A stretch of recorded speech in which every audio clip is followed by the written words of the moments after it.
வணக்கம். நான் உங்கள் ஆஸ்ட்ரோ செல்வநாராயணன். நம்ம பார்க்க போகிற தலைப்பு 2025 ஆடி மாதத்துக்கான ராசி பலன்களை பார்க்க போகிறோம்.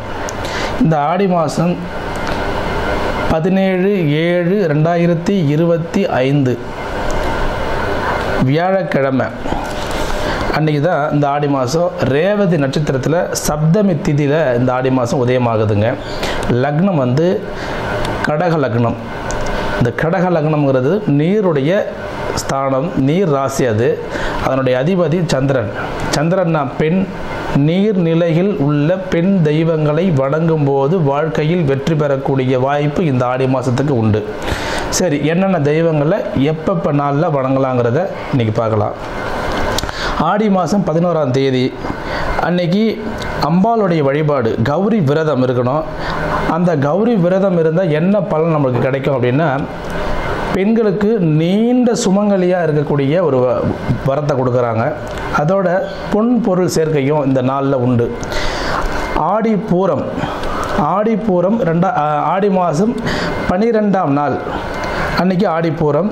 அந்த நாளில் பூர நட்சத்திரத்திலேயே பிறந்த ஒரு பெண் மானுடராக பிறந்து இறைவனை சரணடைந்த ஆண்டாள், அன்னைக்கு பிறந்தவங்க, அந்த நாளில் பிறந்தவங்க ஆண்டாளுங்கிறதுனால அந்த நாளில் நீங்கள் ஆண்டாளுடைய சன்னதிக்கு, உங்கள் வீட்டு பக்கத்தில் இருக்கிற ஆண்டாள் சன்னதிக்கு போக முடிஞ்சால் போங்க. இல்லைன்னா ஸ்ரீவல்லிபுத்தூரில் இருக்கிற ஆண்டாளோட சன்னதிக்கு போய் வந்தீங்கன்னா இன்னும் உங்கள் வாழ்வில் பல வெற்றிகளையும் பல சந்தோஷங்களையும் நிலைத்து இருக்கிறதுக்கு இந்த ஆடி மாதம் வழிவகை செய்யும்.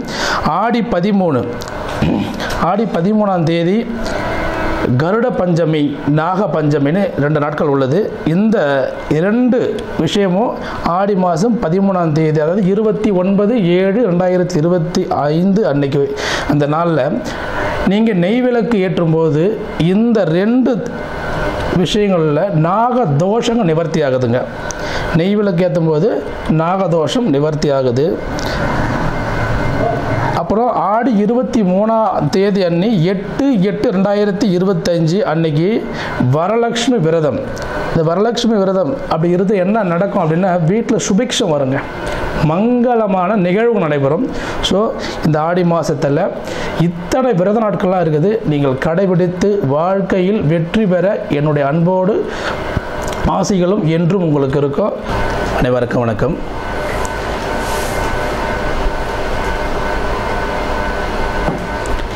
2020 அனைவருக்கும் வணக்கம். உங்கள் ஆஸ்ட்ரோ செல்வநாராயணன் பேசுகிறேன். 2025ஆம் ஆண்டுக்கான ஆடி மாதத்துக்கான பலன்களை பார்க்குறோம். இதில் காலபுருஷ லக்னத்துக்கு 3ஆம் ராசியான மிதுன ராசி பற்றின ஒரு தொகுப்பு. மிதுன ராசியில் ராசியாதிபதி புதன். இந்த புதன் அப்படின்னாவே டாக்குமெண்டேஷன், படிப்பு. அந்த படிப்பு அப்படின்னு ஒரு கிரகம் இருக்குன்னா அது புதன் தான். ஒரு புதன் ஒரு வீட்டில் ஒரு மிதுன ராசிக்காரர் இருக்கானவே நிச்சயமாக அந்த வீட்டில் டாக்குமெண்ட் அப்படிங்கிற விஷயத்தில் மிக தெளிவான ஆள் இருக்கிறாங்கன்றத நீங்கள் புரிஞ்சுக்கணும். அவ்வளவு ஒரு சிரத்தையான ஒரு ராசி மிதுனம். மிதுனத்தில் அந்த ஒரு ஆள் இருக்கிறானவே அவ்வளவு தெளிவான ஒரு முடிவெடுக்கக்கூடிய ஆளாக அந்த ராசியில் அந்த வீட்டில் இருப்பாங்க அப்படிங்கிறது ஒரு எண்ணம், ஒரு நிச்சயமாக இருப்பாங்க.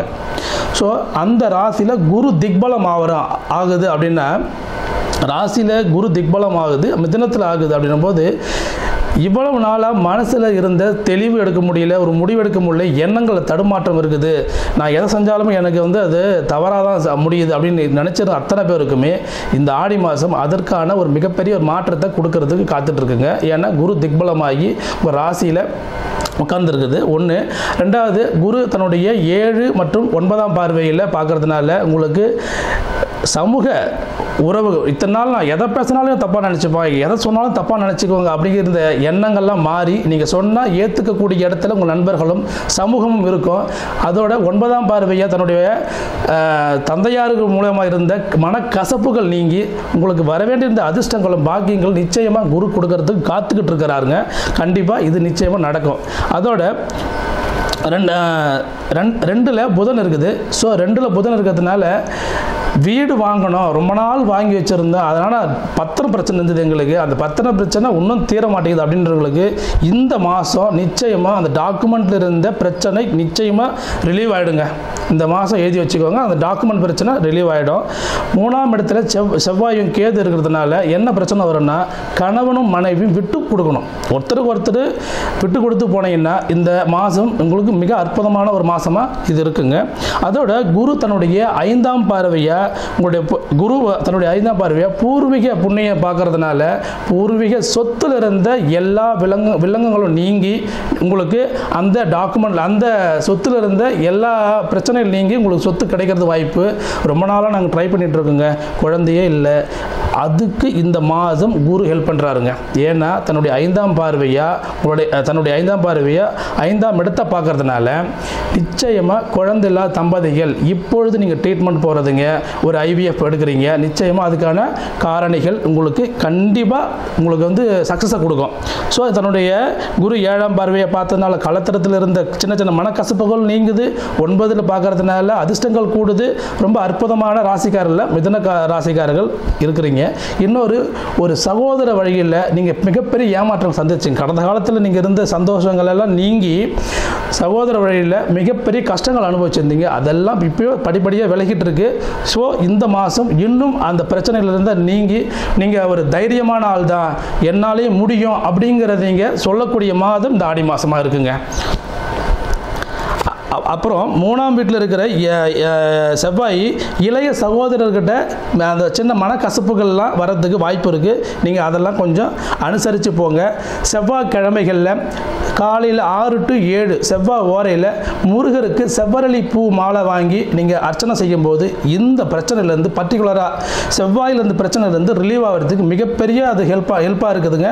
நீங்கள் அதை செய்யும்போது நீங்கள் படிப்படியாக அந்த பிரச்சனையிலேருந்து ரிலீவ் ஆகி இதை நீங்கள் இந்த மாதத்துக்கு மட்டும் இல்லை, நீங்கள் எப்போல்லாம் செய்கிறீங்களோ அந்த மன சங்கடத்துலேருந்து ரிலீவ் ஆகிறீங்க.